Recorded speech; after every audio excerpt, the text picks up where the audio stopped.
aqueles que de alguma forma haverão de ser salvos, aqueles que estão, diríamos assim, à espera de ser assinalados pelo anjo de Deus para o final da história do planeta, serão só 144 mil pessoas? A perfeição, sob o ponto de vista divino, não tem que ver com a inerrância, tem que ver com a semelhança do nosso caráter com o caráter de Cristo. Jesus Cristo, quando chamou os seus discípulos, o que é que ele dizia? Vem e segue-me. Seguir a Jesus não é simplesmente andar atrás de Jesus. Seguir a Jesus não é apenas pôr os pés nas pisadas, nas pegadas que Jesus vai deixando. Significa muito mais do que isso. Significa seguir o seu exemplo.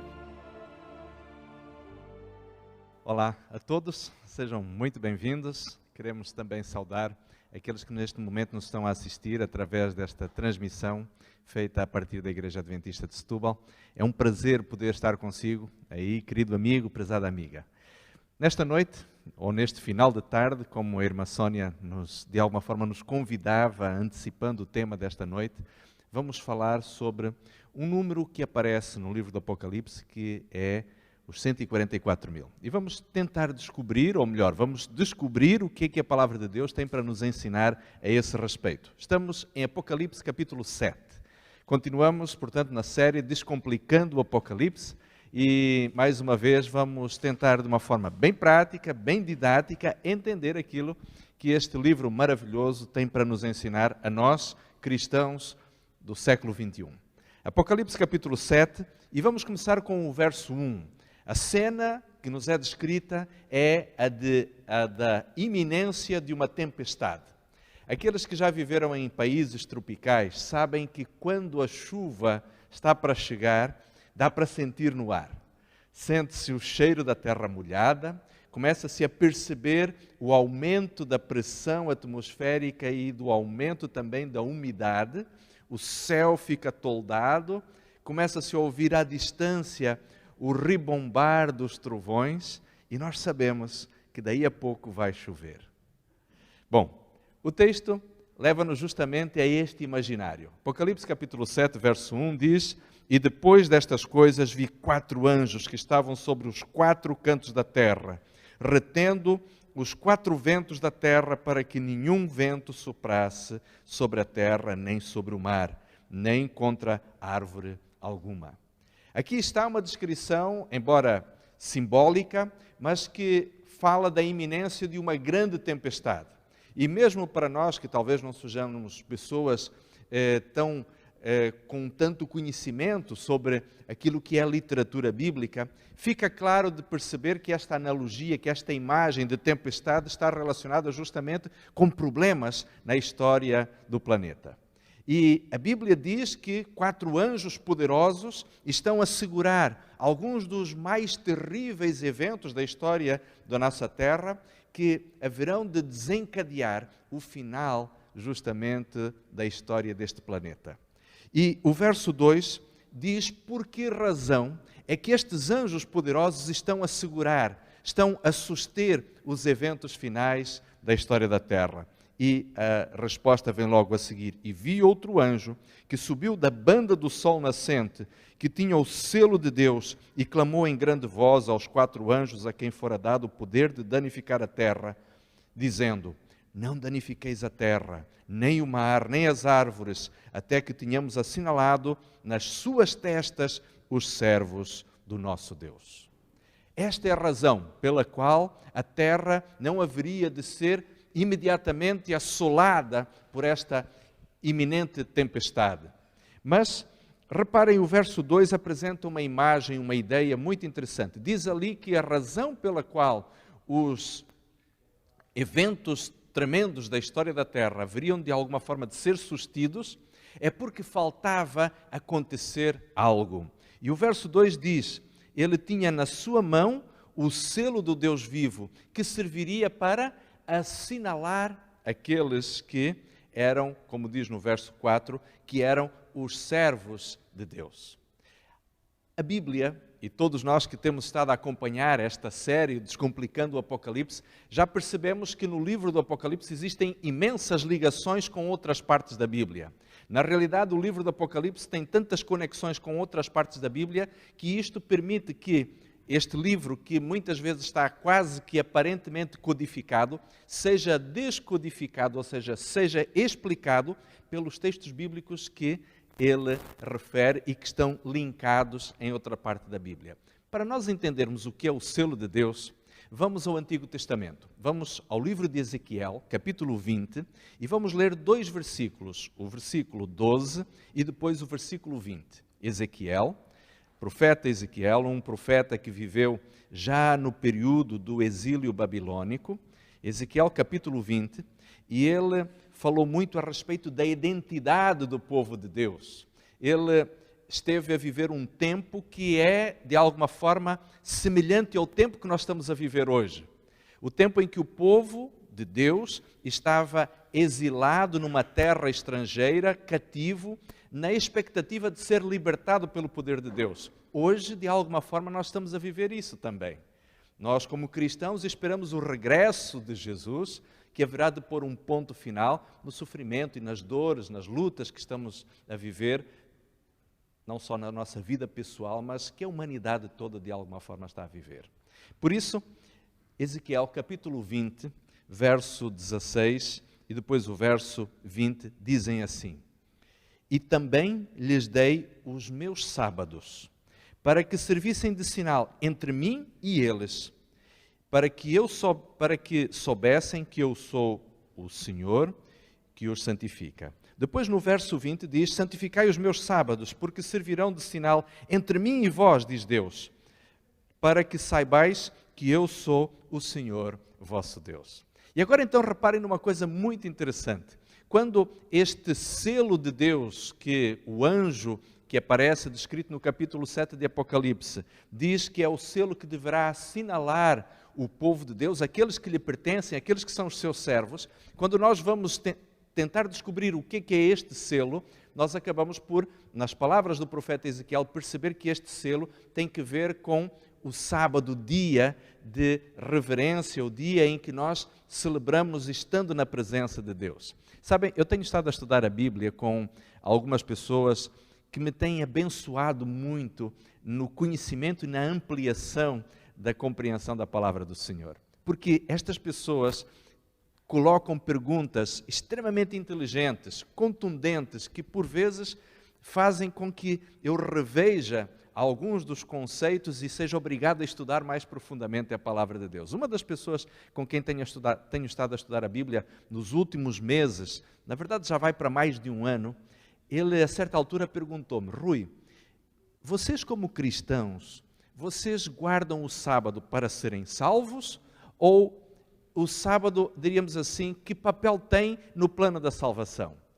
E eu disse-lhe: olha Pedro, muito obrigado por esta pergunta, porque ela de fato é uma pergunta muito lúcida e que nos ajuda a perceber exatamente qual é o papel da obediência a Deus nestas questões.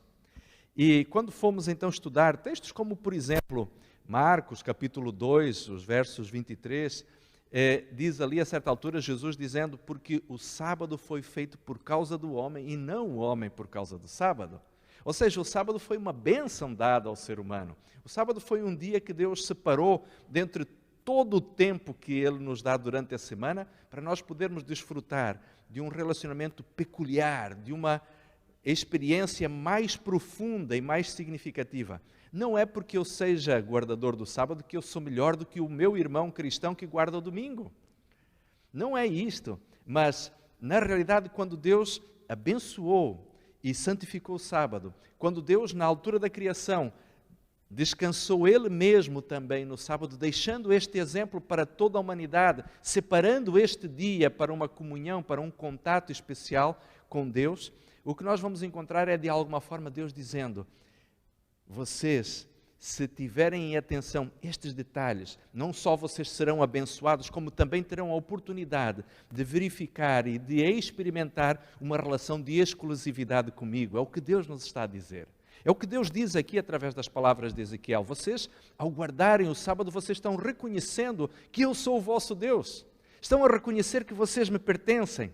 Sabem, quando nós compramos um tênis ou uma roupa de marca, para nós sabermos que este objeto que estamos a comprar e que por vezes estamos a pagar com um preço diferenciado, eles têm normalmente um selo, uma marca, têm um conjunto de elementos que servem na etiqueta ou até na própria construção do produto para mostrar a autenticidade daquele produto que estamos a comprar, que estamos a adquirir, que é realmente algo de qualidade. Deus deixou há muito tempo atrás como que se fosse um sinal de identidade entre Ele e o seu povo. E alguns dos elementos que identificam de fato a autenticidade do relacionamento do povo de Deus com o Senhor passa por também nós reverenciarmos o Senhor, adorando-o justamente neste dia especial que Ele deixou para nós. Bom, mas vamos avançar um pouquinho mais. Já vimos então, portanto, em Ezequiel capítulo 20, que o selo do Deus vivo é efetivamente este elemento identificador. E o texto continua dizendo, estamos agora já no verso 4, e ouvi o número dos assinalados, que eram 144 mil os assinalados de todas as tribos dos filhos de Israel. Agora, a pergunta aqui talvez seja esta. Então, aqueles que de alguma forma haverão de ser salvos, aqueles que estão, diríamos assim, à espera de ser assinalados pelo anjo de Deus para o final da história do planeta, serão só 144 mil pessoas? Quando nós pensamos neste número, embora seja um número bastante alargado, mas quando nós nos recordamos, por exemplo, que hoje a humanidade, o número de pessoas que vivem sobre o planeta já está a passar os 7,5 mil milhões de pessoas sobre o planeta, o que são 144 mil pessoas comparados com os cerca de 7,5 mil milhões de pessoas que vivem na superfície do nosso planeta? Quer dizer que quando Jesus voltar só vai encontrar 144 mil pessoas salvas, preparadas para o receber, mais os que morreram em Cristo? Será que é isto? Bem, sabem, existem várias interpretações a respeito deste assunto. Existem basicamente duas posições em termos teológicos, em termos doutrinários muito fortes. E cada um dos grupos, de ambas as opções, defendem com alguns argumentos muito fortes cada uma das posições. Há aqueles que acreditam que serão realmente só 144 mil pessoas que estarão vivas. Não 143.999, nem 144.001. Não, serão 144. Há pessoas que acreditam na literalidade deste número. Eu não estou aqui para dizer se um grupo está certo ou se o outro está certo. O meu objetivo não é esse. O meu objetivo nesta manhã, ou nesta tarde, aliás, é partilhar convosco alguns elementos bíblicos que nos possam ajudar a ver com a lucidez necessária o que é que o texto bíblico diz e aquilo que o texto bíblico não diz. Vou partilhar já agora convosco uma outra impressão, uma outra ideia. Na Bíblia, sempre que o contexto, sobretudo em termos proféticos, é simbólico, deverá-se entender todos os elementos que ali aparecem de forma simbólica. E não uns de forma simbólica e outros de forma literal. Mas, há instantes, eu disse-vos que em relação à interpretação do número 144 mil existem dois grupos. Aqueles que entendem o número de forma literal. Mas existem outros que acreditam que o número seja simbólico, semelhantemente ao contexto no qual o número aparece. Nós vamos ver já a seguir um outro texto onde este número é apresentado de forma semelhante também, mas com mais informações. E vamos, por isso, avançar um pouquinho no nosso estudo do livro do Apocalipse e chegar, portanto, ao capítulo 14. Vamos ler os versos de 1 a 5. Apocalipse, capítulo 14, do verso 1 ao verso 5. Nós, nas próximas semanas, vamos continuar a sequência do capítulo 7 em diante. E vamos ter a oportunidade de estudar Apocalipse 12, Apocalipse 13, que são o ponto alto, vamos dizer assim, o clímax da ação do livro do Apocalipse. Mas hoje vamos dar um saltinho só para podermos entender melhor este contexto relacionado com o número 144 mil. O capítulo 14 encerra uma secção muito importante do livro de Apocalipse, onde a luta entre o bem e o mal terminou. Ok? E agora então, vamos ver. Diz o profeta, verso 1 do capítulo 14, e olhei, e eis que estava o Cordeiro sobre o monte Sião com os 144.000, e nas suas testas tinham escrito o nome dele e do seu pai. E ouvi uma voz no céu, como a voz de muitas águas, como a voz de um grande trovão, e ouvi uma voz de arpistas que tocavam com as suas harpas, e cantavam um novo cântico, como diante do trono e diante dos 4 animais e dos anciãos. Já vimos isso quando estudamos os capítulos 4 e 5, quem são os 4 animais e quem são os 24 anciãos. Depois diz, e ninguém podia entender aquele cântico, senão os 144.000, que foram comprados da terra. Estes são aqueles que não se contaminaram com mulheres, porque são virgens. Estes são os que seguem o Cordeiro para onde quer que vá. Estes são também os que dentre os homens foram comprados como as primícias para Deus e para o Cordeiro. E na sua boca não se achou engano, porque são irrepreensíveis diante do trono de Deus. Esta descrição que é feita aqui deste grupo, se nós observarmos com atenção, vamos perceber que são apresentadas aqui, no capítulo 14, 6 características distintas a respeito do caráter destas pessoas, deste grupo de pessoas.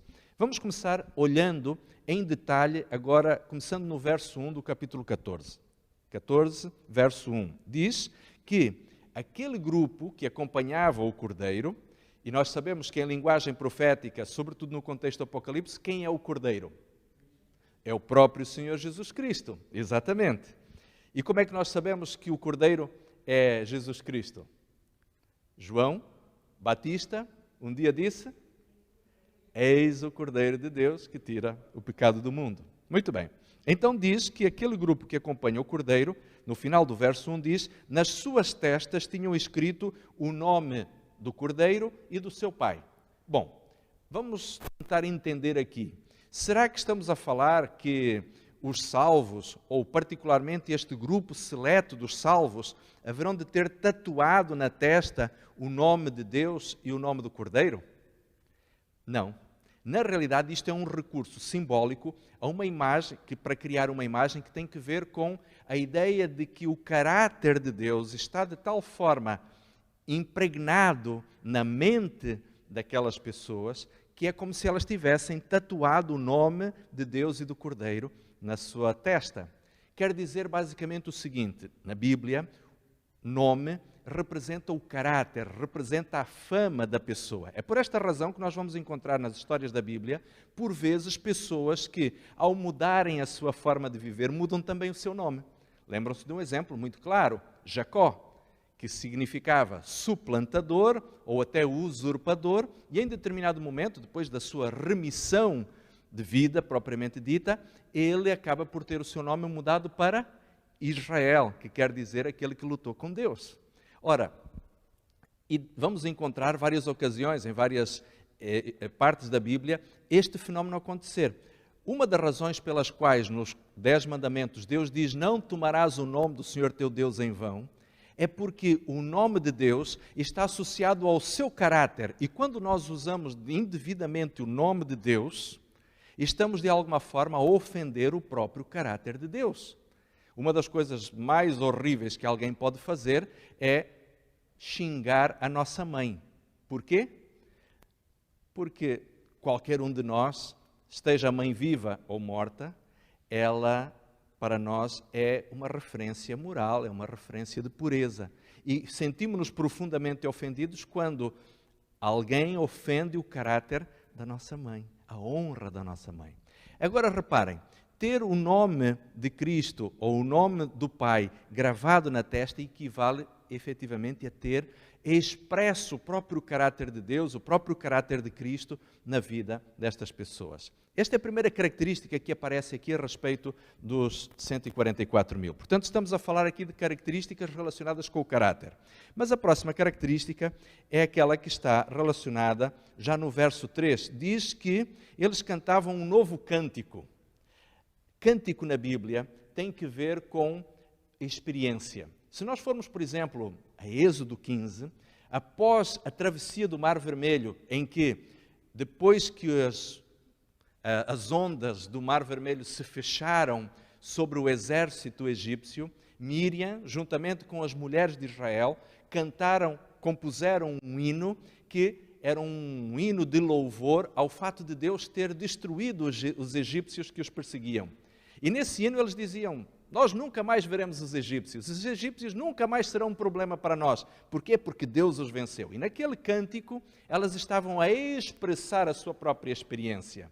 E aquele cântico era cantado com tanto mais entusiasmo quanto, de fato, era intensa a experiência que elas estavam a viver, que aquelas mulheres estavam a enfrentar, a vivenciar. Por isso, quando a Bíblia diz que estes homens e estas mulheres que fazem parte deste grupo especial cantariam um novo cântico, quer dizer que eles teriam uma experiência única, uma experiência ímpar. Quando nós lemos o contexto dos capítulos 12 e 13, percebemos que no clímax da narrativa do livro do Apocalipse, os capítulos 12 e 14 contam de uma luta feroz, de uma geração que estará exposta a um nível de pressão e de conflito espiritual tão intenso que nenhuma outra geração na história da Terra terá passado. Por isso, a sua experiência de vitória é única, é nova, é exclusiva. E esta geração dos 144 mil terão efetivamente a capacidade de cantar um cântico de vitória que é único, que nenhuma outra geração conseguirá efetivamente cantar.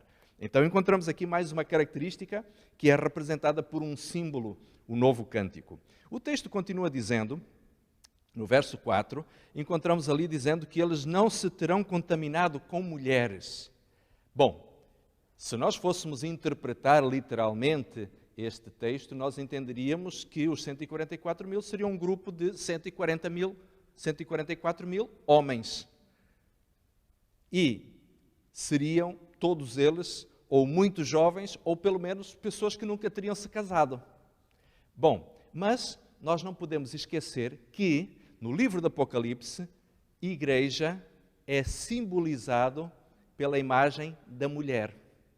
E quando este texto diz que eles não se contaminaram com mulheres, entendendo o contexto simbólico do livro do Apocalipse, estamos a perceber que estas pessoas poderão ser homens ou mulheres, mas que têm uma característica: eles nunca, de alguma forma, estiveram contaminados com doutrinas estranhas, bizarras e antibíblicas que outros movimentos religiosos ensinam que não estão, de alguma forma, fundamentadas na palavra de Deus.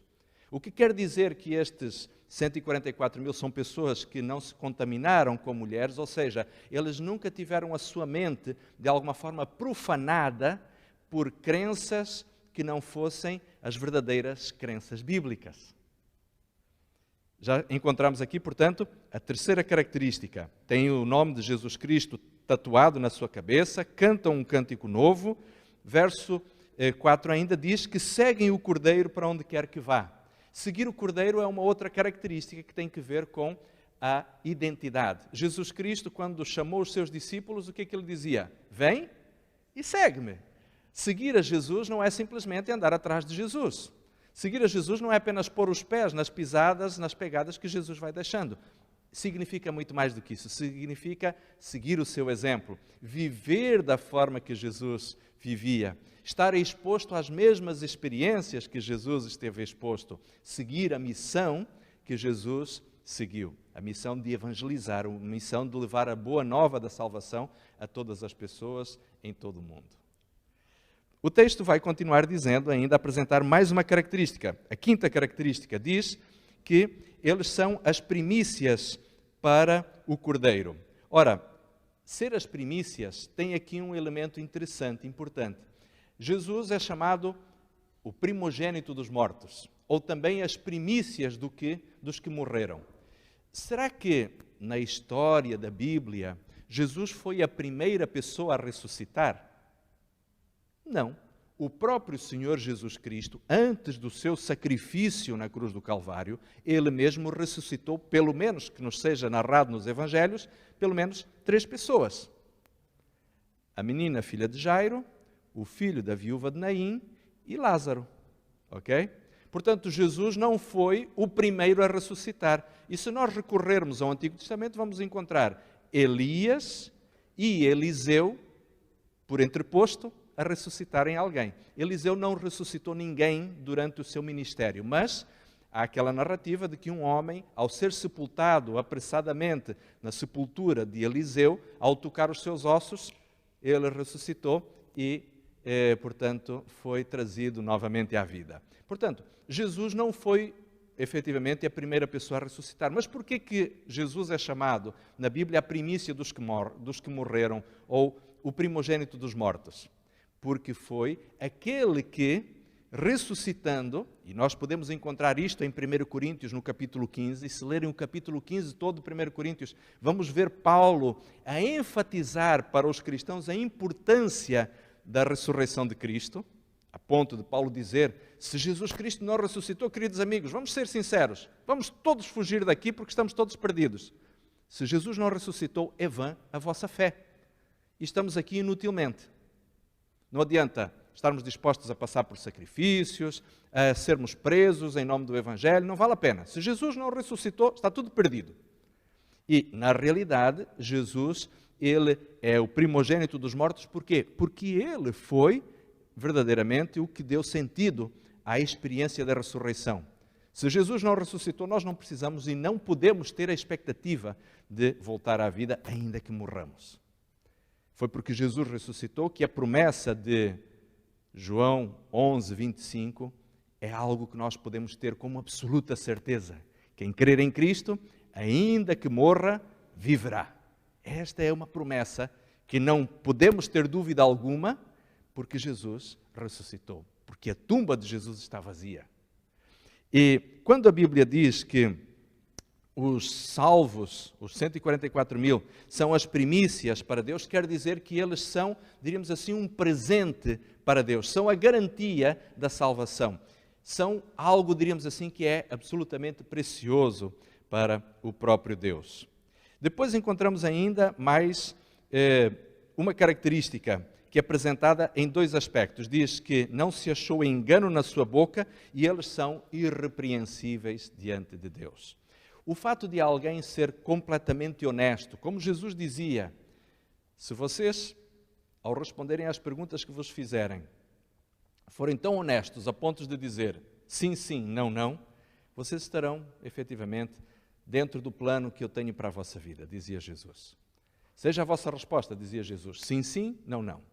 Quando nós começamos com muitos sês e muitos mas, quando nós começamos a enrolar muito para dar uma resposta, provavelmente o que estamos a querer dizer é que alguma coisa não está tão transparente assim. Não é? E Jesus diz que, efetivamente, aqueles que farão parte deste grupo serão pessoas cuja honestidade é, sem dúvida, absoluta. E diante de Deus, eles são irrepreensíveis.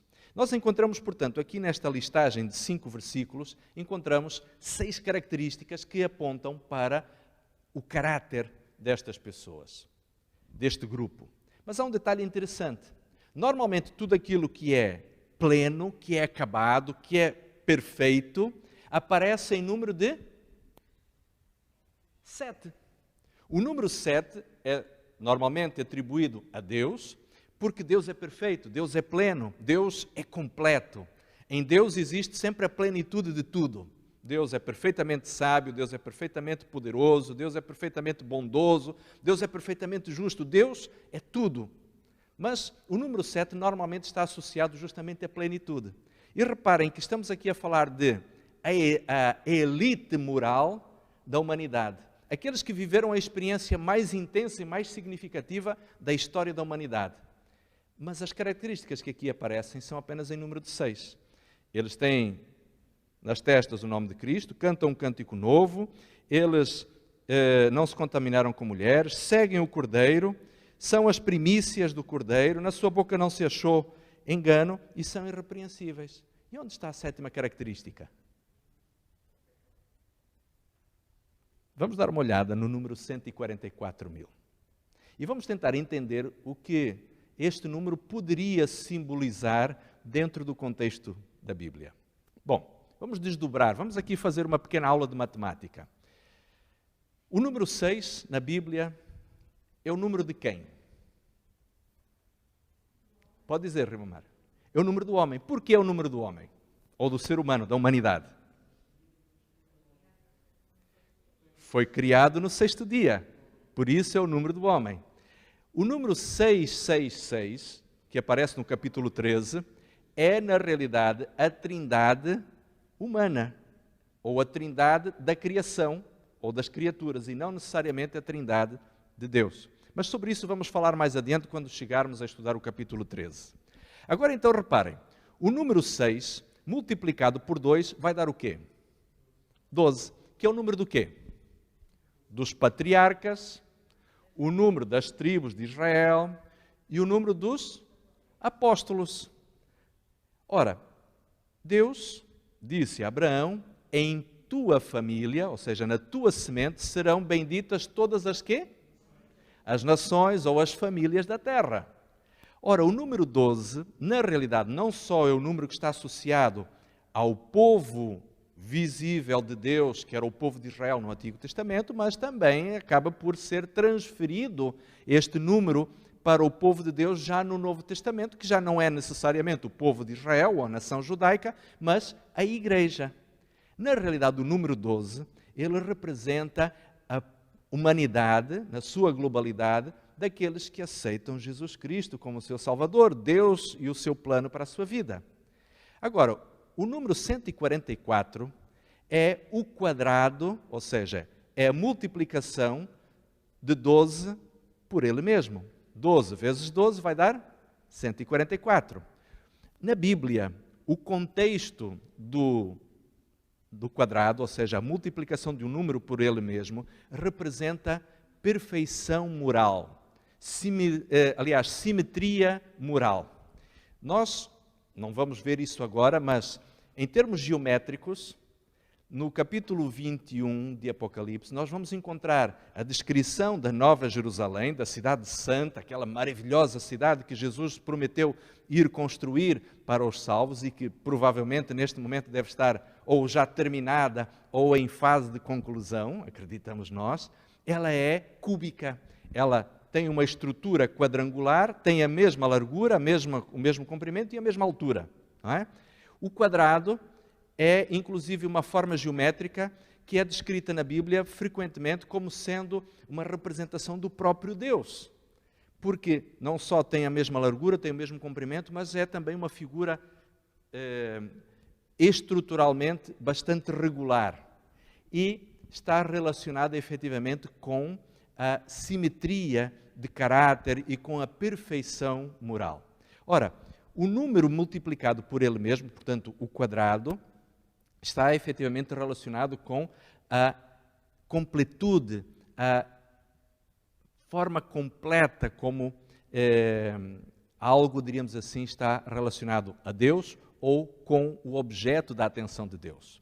Mas reparem que o número 6, multiplicado por 2, que representa a humanidade, 12 vezes 12, que está associado, portanto, à plenitude e à completude do povo de Deus, agora é multiplicado por 1000, dando, portanto, o número de 144.000.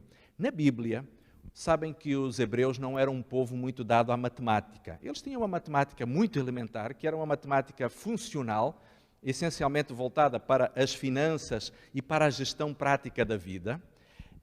E eles não eram, por exemplo, dados à geometria descritiva, como, por exemplo, eram os gregos, nos tempos de Pitágoras. Eles não eram dados à matemática relacionada com a arquitetura, como, por exemplo, eram os egípcios ou até os babilônios, que eram observadores do espaço e, por isso, criaram o conceito de dividir a esfera celeste em pontos para poderem, de alguma forma, se organizar e mapear o céu e localizar as várias constelações que estavam a observar durante o ano. Portanto, a matemática dos hebreus era uma matemática muito simples e, para eles, o número 1000 era muito grande. Era um número, diríamos assim, porque não cabia nas mãos, não é? Nem nas mãos, nem na outra mão, nem nos dedos dos pés. Portanto, o número 1000 normalmente representava já algo que estava no nível daquilo que era incontável e incontabilizável. não é? Era muito grande, ok? Um homem que tivesse 1000 cabeças de gado no seu rebanho, provavelmente teria muita dificuldade em contabilizar diariamente todo o seu rebanho, não é? E então, quando o número 144.000 é apresentado, estamos a falar aqui de alguma forma de algo que era muito grande, de algo que era, de fato, surpreendentemente grande, complexo e, principalmente, perfeito. Ora, tudo isto para dizer o quê?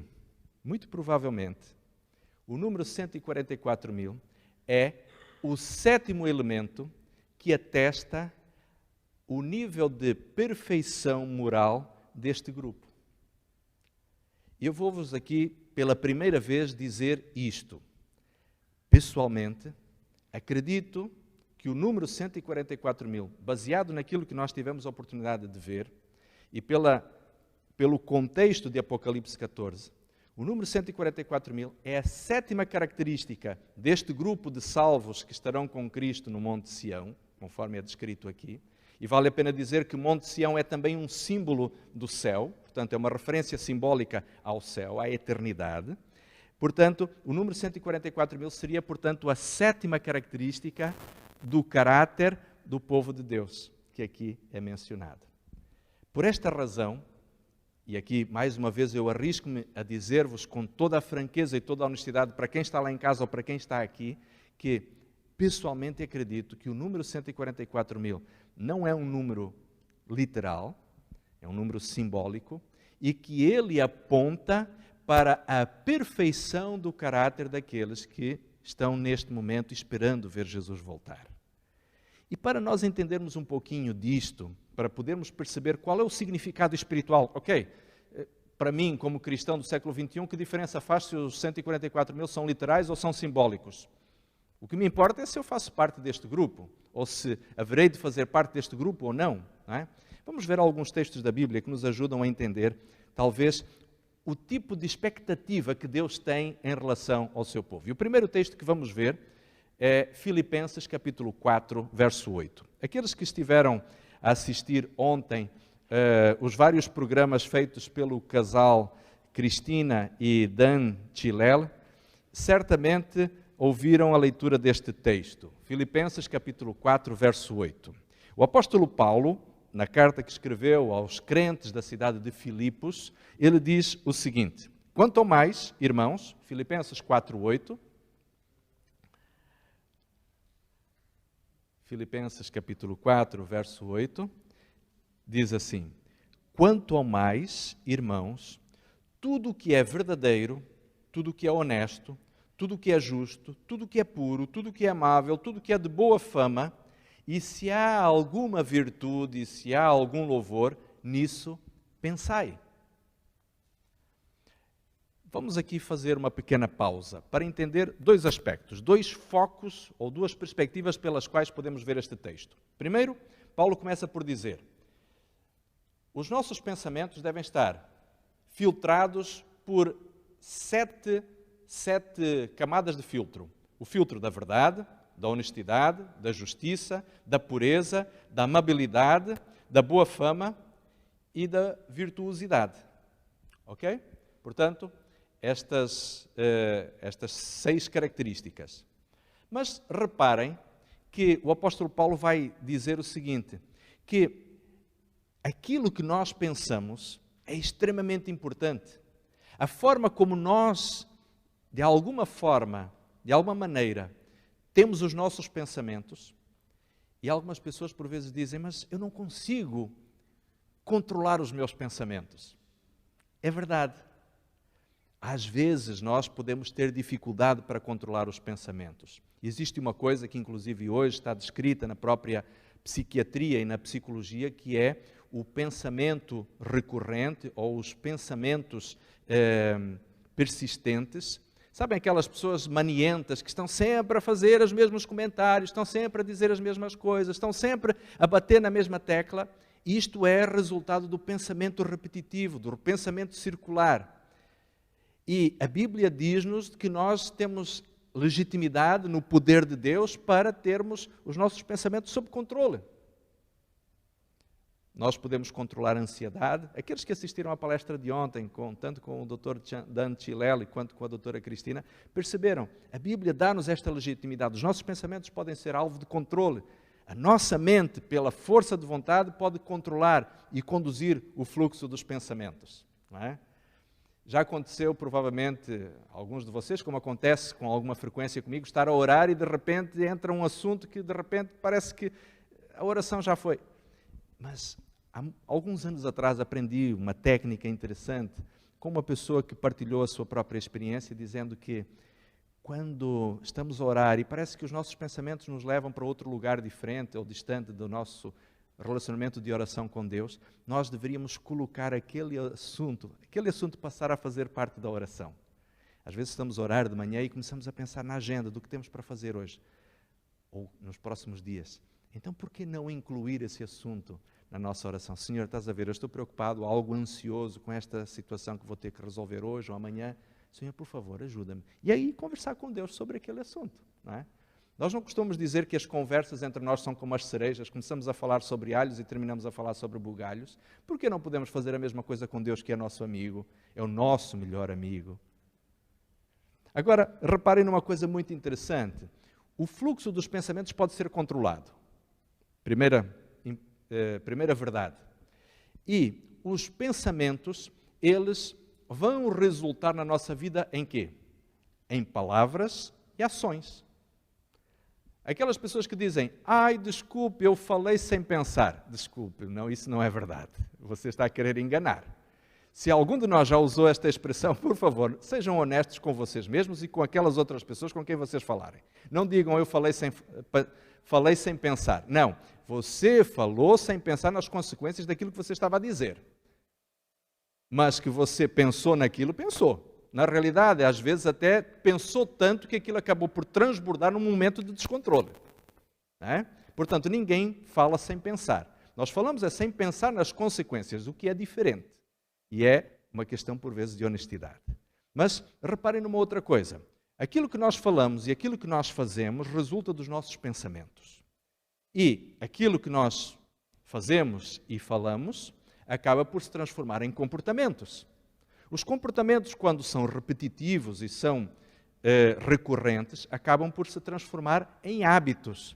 E os nossos hábitos são aquilo que, de alguma forma, vão formar o nosso caráter.